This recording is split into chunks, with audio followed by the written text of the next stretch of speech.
So in today's tutorial guys, I'm going to show you how to fix Snapchat common problems easily and fast. First thing guys, go to the settings and then go to the apps manager like this. Scroll until you find Snapchat and then click on it.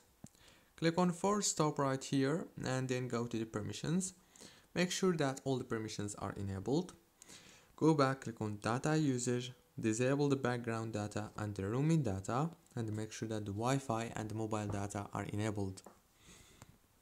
Go back, click on the storage, click on clear data and clear cache.